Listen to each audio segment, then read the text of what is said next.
Merci, Monsieur le Président.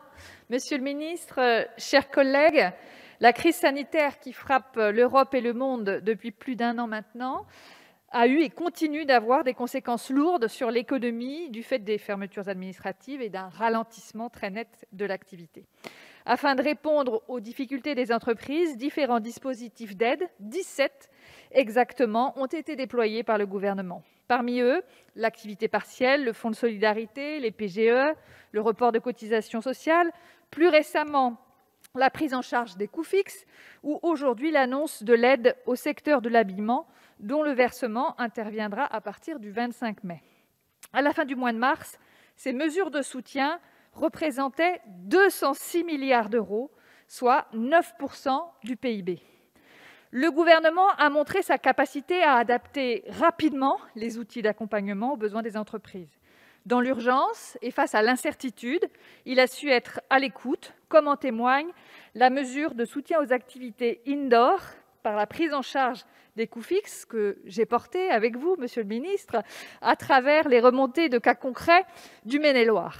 L'historique des décrets et leur très grand nombre montre combien la volonté et la réactivité sont fortes pour adapter les mesures aux difficultés des secteurs les plus touchés par la crise, hôtellerie, restauration, culture, salles de sport, plan tourisme, événementiel, etc., etc. Il est certain que face à cette crise inédite, les mesures méritent d'être adaptées au plus près des besoins et c'est la ligne que vous avez suivie depuis plus d'1 an. Je relève cependant différentes difficultés qui méritent, selon moi, une aide plus adaptée que ce qui existe à ce jour, au risque sinon de compter des défaillances d'entreprises qui étaient prospères et tout à fait saines jusqu'alors. Les mesures de subvention ont été principalement ciblées sur les entreprises constatant une baisse de leur chiffre d'affaires via l'octroi d'une aide du Fonds de solidarité. Le calcul de cette baisse s'appuie sur une comparaison du chiffre d'affaires actuel avec celui de 2019.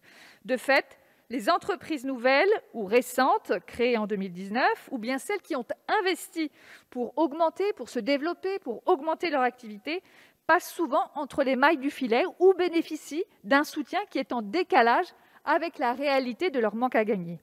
Les transmissions et les reprises d'entreprises peuvent également se trouver en dehors des dispositifs en vigueur à ce jour, lorsqu'elles ont nécessité la création juridique d'une nouvelle société. Nous en avons d'ailleurs déjà discuté ensemble, Monsieur le Ministre. J'ai plusieurs cas de figure dans ma circonscription. Vous avez évoqué ici même hier soir un décret à venir.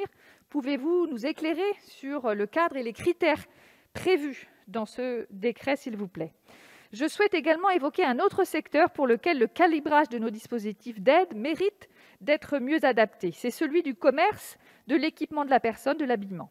Là encore, vous avez récemment annoncé une mesure d'aide forfaitaire au stock qui va permettre un soutien efficace et réactif aux petits commerces et aux très grands qui réalisent plus de 1 million de chiffre d'affaires par mois.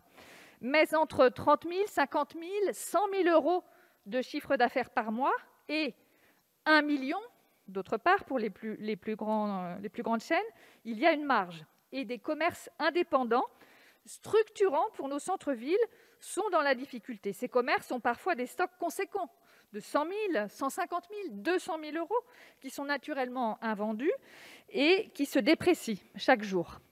Ces stocks fragilisent fortement ces commerces et leur rentabilité.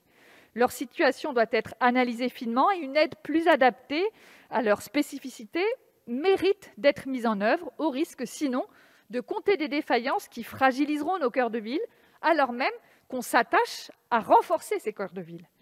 C'est un esprit de soutien, d'accompagnement et d'écoute qui a présidé à la mise en place de ces aides de façon très réactive, ce qui est très largement salué par les acteurs économiques sur le terrain. Et je ne veux pas qu'on ne retienne ces quelques ajustements que j'attends et que j'évoque, Monsieur le Ministre et chers collègues. Et je suis certaine d'ailleurs que vous pourrez nous amener des éléments complémentaires ce soir. La reprise de l'activité économique s'annonce désormais, fort heureusement. La question de la fin du soutien exceptionnel aux entreprises se pose donc et doit se préparer. Je pense que la sortie de ces dispositifs doit être réfléchie collectivement, avec les acteurs concernés, comme vous l'avez fait jusqu'alors, et à l'image de ce que Madame la ministre du Travail a déjà engagé sur l'activité partielle. Une réduction progressive du soutien exceptionnel aux entreprises doit être anticipée afin de permettre à l'ensemble de notre tissu économique de sortir suffisamment solide de cette pandémie pour assurer le développement de l'activité et de l'emploi sur l'ensemble du territoire national. Monsieur le ministre, je sais que vous travaillez en ce sens et vous pouvez compter sur les députés de La République En Marche pour travailler en ce sens à vos côtés. Je vous remercie. Je vous remercie. Monsieur le Président, Mesdames, Messieurs les députés, je tiens tout d'abord à remercier le groupe Agir et son président Olivier Betsch pour l'organisation de ce débat. Depuis le premier jour de la crise, nous avons fait le choix de protéger les TPE et les PME. Nous continuerons de défendre ce choix aussi longtemps que la situation sanitaire nous amènera à prendre des mesures de restriction dans l'activité des entreprises. Ce choix de « quoi qu'il en coûte » a permis à notre économie de résister. Cette stratégie permettra à notre économie de rebondir. Le premier trimestre 2021 l'a montré avec une croissance de 0,4 %. Depuis le début de la crise, la rapidité et l'adaptabilité ont été les maîtres mots de notre action. Je remercie ici très sincèrement les parlementaires qui ont positivement appuyé l'action du gouvernement. L'objectif que nous nous sommes fixés avec Bruno Le Maire est le même depuis plusieurs mois. Toute entreprise saine avant la crise doit être prête grâce au soutien de l'État au moment de la reprise. Nous ne sommes pas encore au bout du chemin, mais je peux vous assurer que le gouvernement répondra présent pour accompagner les entreprises, y compris pendant cette période de reprise. Depuis le mois d'octobre, face à la dégradation de la situation sanitaire en France, le gouvernement s'est continuellement adapté pour répondre à la situation des entreprises. Vous l'avez évoqué, monsieur le député Potry, grâce à une mobilisation de tous les instants, nous avons pu identifier les manques, ces fameux trous dans la raquette, pour y remédier en grande partie. J'ai dit à plusieurs reprises qu'il y avait une raquette de tennis. J'espère dans quelques jours avoir la raquette de ping-pong et qu'on aura répondu à l'ensemble des préoccupations qui sont émises par les entrepreneurs. Depuis le début de l'année, nous prenons en charge des coûts fixes non couverts des entreprises réalisant plus d'1 million d'euros de chiffre d'affaires ou ayant des charges fixes élevées, comme les salles de sport, les loisirs indoor, les eaux, le thermalisme. Et cet après-midi même, alors que je recevais les représentants des discothèques, je leur ai indiqué que désormais, ils feront également partie de ce dispositif coût fixe. Les commerces des secteurs de l'habillement, de la chaussure, de la maroquinerie, du sport bénéficieront d'une aide forfaitaire pour compenser une partie de la dépréciation de leur stock. Cette aide sera versée dès fin mai et correspondra à 80 % de l'aide perçue au titre du Fonds de solidarité pour le mois de novembre. Aucune démarche complémentaire ne sera nécessaire de la part des entreprises. Je veux ici saluer le travail de la députée Stella Dupont sur ce sujet et lui redire mes échanges réguliers avec la FNH. Les commerces multiservices qui ne sont pas éligibles au Fonds de solidarité parce qu'ils ne perdent pas 50 % de leur chiffre d'affaires bénéficieront d'une aide permettant de prendre en charge une partie de leurs coûts fixes. Et le décret sortira dans les prochains jours pour mettre en œuvre cette mesure. Enfin, les entreprises ayant racheté un fonds de commerce et qui ont été fermés administrativement bénéficieront d'une compensation de leurs coûts fixes. Le décret, lui aussi, sortira prochainement. Mesdames et messieurs les députés, je pense que l'État a été au rendez-vous des besoins des entreprises en mettant en place des dispositifs simples d'accès qui, pour beaucoup d'entre eux, ont avant tout bénéficié aux plus petites des entreprises. Par exemple, près de 93 % des 700 000 entreprises bénéficiaires des PGE sont des PME. Plus de 95 % des 2 millions de bénéficiaires du Fonds de solidarité sont des TPE et des PME. Par ailleurs, à titre d'exemple, en termes de réactivité, pour le mois de mars, près de 400 000 entreprises ont perçu le Fonds de solidarité depuis l'ouverture du guichet le 20 avril, ce qui correspond à un versement de près de 2 milliards d'euros en moins de 2 semaines. Je vais d'ailleurs ici saluer le travail des agents en centrale comme dans les territoires, à la fois la Direction générale des finances publiques, mais également la Direction générale des entreprises, pour le travail quotidien qu'ils assument. Le rapport de Benoît Cœuré confirme d'ailleurs l'appréciation très favorable des entrepreneurs sur l'action économique du gouvernement pendant cette crise. Une des conséquences extrêmement visibles se mesure concrètement, parlant d'une baisse significative du nombre de défaillances d'entreprises en 2020, toujours constatée d'ailleurs au cours de ce premier trimestre 2021. Je resterai néanmoins vigilant lors de la reprise de l'activité à la solvabilité des entreprises et au remboursement de leurs emprunts, car nombre d'entre eux craignent de ne pouvoir assumer leurs dettes.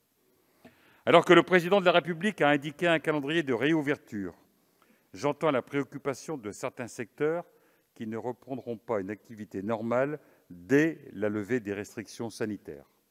Je pense au secteur de l'événementiel, aux discothèques ou encore aux restaurants et aux hôtels dépendants du tourisme international, en particulier à Paris. Pour chacun de ces secteurs, je vous confirme que le gouvernement sera à leur côté. Bruno Le Maire l'a annoncé. Nous prolongerons le fonds de solidarité dans sa forme actuelle pour le mois de mai. Ensuite, nous l'adapterons pour accompagner la reprise d'activité. Ce fonds de solidarité indemnisera partiellement les pertes de chiffre d'affaires, même lorsqu'une entreprise ne perd pas 50% de son chiffre d'affaires mensuel. Cela permettra aux entreprises qui rouvriront, avec une jauge contraignante, d'être à la fois incitées à reprendre leur activité et d'être accompagnées lors de cette reprise. Concernant les exonérations de cotisations, nous maintenons en mai le dispositif actuel. Ce mécanisme sera maintenu pour les entreprises soumises à une fermeture administrative autant que nécessaire. À compter du mois de juin, ce dispositif évoluera également pour s'adapter davantage à un contexte de reprise d'activité. Enfin, concernant le dispositif de l'activité partielle, qui est un dispositif plus adapté pour une période de crise que pour une période de reprise, il sera adapté pour tenir compte de la reprise progressive de l'activité. Tout au long de cette semaine, avec mes collègues Bruno Le Maire, Élisabeth Borne, Jean-Baptiste Lemoyne, nous concertons l'ensemble des professionnels impactés par la crise, afin notamment d'aborder les protocoles de réouverture par étapes et les aides qui en découleront. À l'issue des concertations, nous préciserons dans les prochains jours les paramètres envisagés pour l'évolution des différents dispositifs. Mesdames et messieurs les députés, je rappelle qu'à l'instant, près de 90% de l'économie fonctionne normalement, malgré les restrictions sanitaires. Notre objectif premier aujourd'hui est d'accompagner les 10% d'entreprises restantes, comme nous l'avons fait depuis le début de la crise. Enfin, au-delà de l'accompagnement de la reprise d'activité, nous devons accélérer le déploiement du plan de relance pour garantir une reprise solide et durable de notre économie. Notre objectif est de retrouver rapidement la situation économique d'avant-crise, à un moment où notre pays était redevenu l'un des plus attractifs de l'Europe et au moment où nos entreprises connaissaient une belle dynamique de croissance et de création d'emplois. Pour atteindre cet objectif, le gouvernement a annoncé le 3 septembre dernier un plan de relance de 100 milliards avec 3 priorités: l'écologie par la relance verte, la compétitivité par la relance de notre souveraineté économique et de notre indépendance technologique, et la cohésion par une relance sociale et territoriale.